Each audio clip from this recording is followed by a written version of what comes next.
എന്തെങ്കിലും നീ പറയൂ. 4-5 ദിവസം ഇവിടെ വന്ന് നിൽക്കാൻ തുടങ്ങിയിട്ട്. ഇന്നും കൂടി ക്ഷമിച്ചാൽ മതി. ഇനി ഞാൻ ബുദ്ധിമുട്ടിക്കുന്നു. ഇത് തന്നെ എപ്പോഴും ഡയലോഗ്. ആ പെണ്ണെ കാണുമ്പോൾ നീ കിടന്ന് മുട്ട് പറയും. ഇങ്ങനെയാണെന്ന് പേടിക്കാതെ കാര്യം ഉള്ളോ അങ്ങ് പറ. ഇതൊക്കെ ഇപ്പൊ എപ്പോഴും ഉള്ളേ അങ്ങ് പറഞ്ഞു കഴിഞ്ഞാൽ തീർന്ന്. അത് ചിലപ്പോൾ ഇഷ്ടമല്ലെന്നങ്ങ് പറയും. തീർന്നില്ലേ? നമുക്ക് നടക്കും. നടത്തും. ഞാൻ കുറെ നാളായിട്ട് നടക്കുന്നുണ്ട്, 4-5 ദിവസമായിട്ട്. അത് നടക്കത്തിന്നു.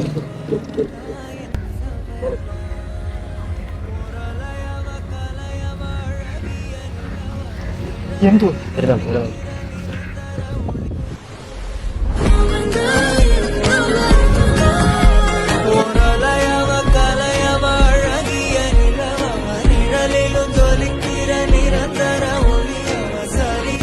ഇന്ന് രണ്ടിലൊന്നും അറിയണേ. ചുമ്മാ വിളിച്ചു കഴിയും.